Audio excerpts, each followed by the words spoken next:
Gente, aqui no Festival de Cinema de Gramado, Jaime Monjardim, o cineasta, veio para cá para lançar o seu filme, O Avental Rosa, e a gente vai conversar um pouquinho com ele. Jaime, é um prazer conhecê-lo e parabéns pelo seu filme. Queria que você falasse sobre um pouquinho sobre a história do filme, que está participando também da Mostra Competitiva dos Longas.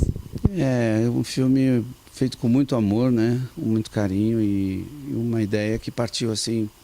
Primeiro, do meu desejo, ainda sou um pouco idealista, de querer mudar o mundo, né? A gente sempre fica pensando assim, o que eu podia fazer que de alguma maneira eu tivesse fazendo uma coisa que eu amo, mas pudesse dar alguma mensagem, né? Então eu acho que a gente não está aqui só para mostrar um filme, sim para lançar uma mensagem do bem, né? Eu acho que as pessoas estão muito carentes de coisas boas acontecendo, né? E eu acho que o mundo está um pouco ríspido demais. Eu acho que as pessoas estão muito ríspidas, muito, cada uma vivendo só por si, né, dentro do seu miolo, assim, sem olhar para o próximo. Então esse na verdade é um filme que tem um alerta, assim, vamos olhar um pouquinho para o próximo, porque tem muita gente que olha por nós. E quando a gente, na verdade, em algum momento estiver passando por uma situação difícil, é aí que a gente vai entender, quando se aproxima alguém, quanto essa pessoa pode ter sido boa em nossas vidas, né? Quanto nos ajudou de alguma maneira. Então acho que esse é um pouco o papel do voluntariado, né? Porque são pessoas que vivem sem querer nada em troca e vivem para fazer o bem às pessoas, para ajudar as pessoas. Então, como não contar uma história dessas pessoas, né? Então, eu acho que esse foi o intuito. A Cláudia Neto, que é uma atriz, mas também estava escrevendo alguns trabalhos junto para a gente pensar numa peça sobre a Maísa, minha mãe, acabou gerando também, ô Claudinha, você não quer arriscar, fazer uma aventura comigo numa história assim, assim, assado? E ela topou. Então, daí nasceu.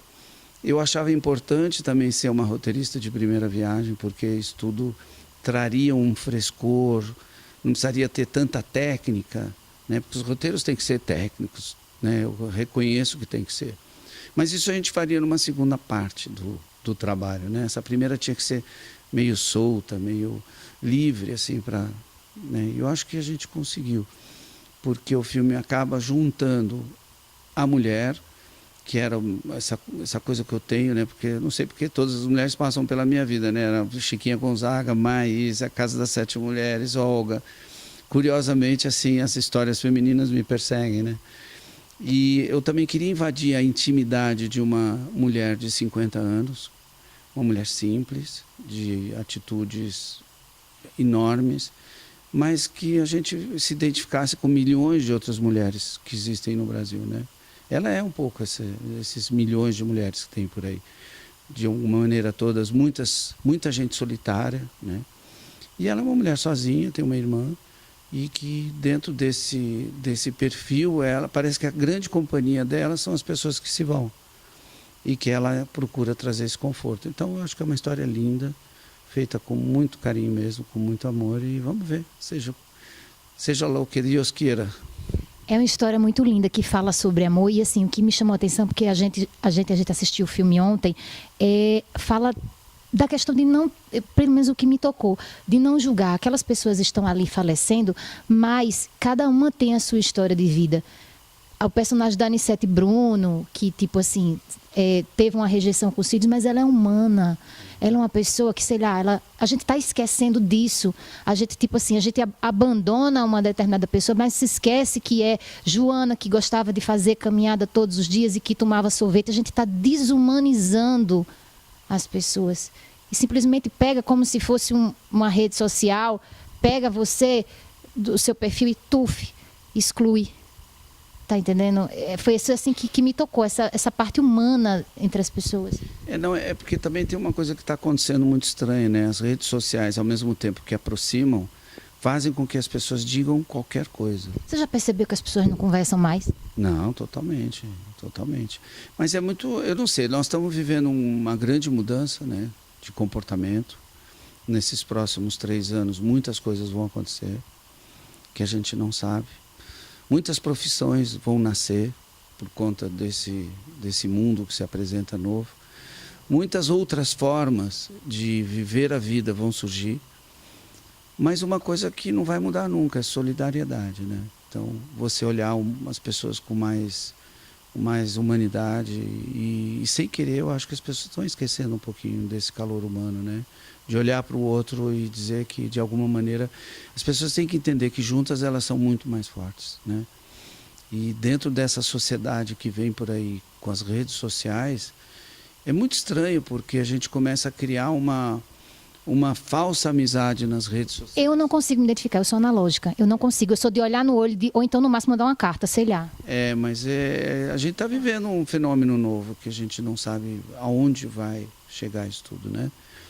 Mas é uma coisa que a gente tem que ver. A vida segue, a gente também não pode ir contra. Mas então... sabe o que eu percebo? Não é só a questão da rede social, mas é de conversar. Você percebe, eu não sei, no ciclo de amizades que você tem, tipo, se você percebe que a pessoa não está escutando, ela não está prestando atenção no que você está falando, tipo, eu estou conversando com você, eu estou escutando o que você está falando. Mas às vezes fazer, e aí, que filme? Tá tudo bem? Ah, tá tudo bem. Como é que você tá? Ah, eu tô legal. Ah, tá, que legal. Então, e aí, como é que vai a família? Ah, a família vai bem. Tá, então tá. Você não conversou, mas você pensa que você conversou. Ou então a outra pessoa chega para você e fala só de si, de si, de si, de si, e depois quando termina, foi bom conversar contigo. Eu digo, mas só você que falou. Tem isso, né? Esses são os encontros da vida, não tem o que fazer, tem de tudo, né? Mas assim, o importante é que a gente tem que hoje ter um olhar diferente para as coisas, pensar. O filme é um pouco esse, vamos olhar as coisas de uma maneira diferente. É a minha forma de eu dar a minha contribuição. Eu acho que a arte, ela contribuiu durante milhares de anos e séculos e, enfim, milênios, mostrando que através da arte a gente faz grandes mudanças, né? Então, estou aqui dando a minha porçãozinha, que eu acho mágica, né? Eu acho que os artistas têm que ter essa porção mágica de poder trabalhar e de alguma maneira, da sua maneira, né? Você conseguir fazer com que as pessoas abram os seus canais internos, né? Porque eu acho que é muito assim, de abrir um canal dentro das pessoas. Eu sei que eu não vou ter muito tempo para conversar com você, mas eu queria te perguntar uma coisa que, assim, como eu trabalho também como atriz e também sou cantora e convivo muito nesse universo de teatro, e sempre tem alguns amigos meus que ficam angustiados, atores em crise e tal, e eu estava fazendo essas perguntas para outros diretores. Como é o teu processo de direção de atores? Existe um processo, Jaime, quando você vai dirigir algum ator? Não, existe todo um... Lógico, o processo existe porque você, dentro do trabalho que você vai fazer, você tem que direcionar o que você vai, quem você vai usar, para que vai usar, quais são as características dos personagens, dos atores que você vai usar.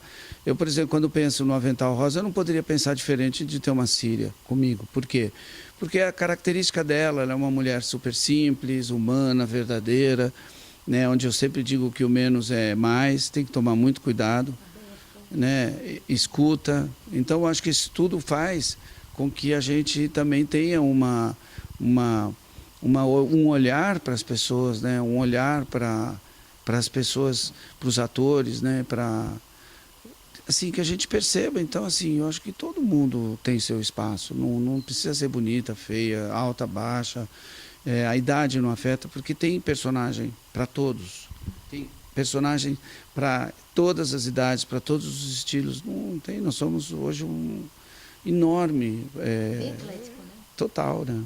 Agora sim, ele tem uma pergunta que ele sempre faz para mim: Fabíola, eu fiz um teste, foi horrível, foi uma porcaria, não vou passar, não sei o que, não sei o que lá. O diretor, como diz no Nordeste, ele tira leite de pedra, ele vê aquele ator e diz, não, ele não está legal, mas ele vai render. É porque a gente, quando vê uma cena, um teste, a gente não vê a pior parte, a gente vê o melhor. Se aquele ponto foi o melhor, é porque ele consegue chegar lá. Então, se no meio de um teste não ficou bom, mas se o início está incrível, no final fechou com chave de ouro, eu avalio pelo que ele fez de melhor, não o que ele fez de pior. Então, sem problema. Então, gente, atores, acalmai-vos. Também não é assim. Jaime, eu sei que teu tempo está corrido, eu queria te agradecer, principalmente pelas tuas obras, pelo trabalho com a dramaturgia, com as novelas que emocionam. Eu percebo que, dentre os perfis de novelas que você trabalha, é muita questão voltada sobre as dores humanas, os nossos conflitos, as coisas que realmente tocam a nossa sensibilidade, e que cada vez mais você possa continuar com o seu trabalho. E, especialmente, que você me deu o maior presente do mundo, que foi trazer a minissérie Maísa para a minha vida. Porque Maísa é a cantora da minha vida. É a maior cantora do mundo, do planeta. Ela é minha fonte de inspiração. E eu amava a Maísa, mas sem saber quem era a Maísa.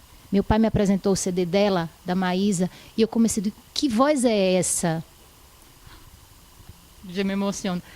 Que voz é essa que traz um sentimento, uma dor, que se um dia eu conseguir fazer isso na minha vida, eu já me dou por satisfeita, porque ela canta com a alma. Eu tenho ódio quando as pessoas dizem que ela é a cantora da força, ela é a cantora do amor, sabe? E você deu um presente, porque na minissérie eu pude saber o lado humano dela, conhecer a história dela, porque a única coisa que eu sabia é um CD que eu tenho de Maísa aqui, e que ela tinha morrido num acidente de carro, eu não sabia mais nada, mas eu amava ela sem saber quem era ela, e eu te agradeço. Imagina, eu que agradeço que você goste tanto. Ela com certeza fica muito feliz quando escuta, assim, onde ela estiver. Muito obrigada, viu, Jaime? Tenho certeza que vocês gostaram da entrevista.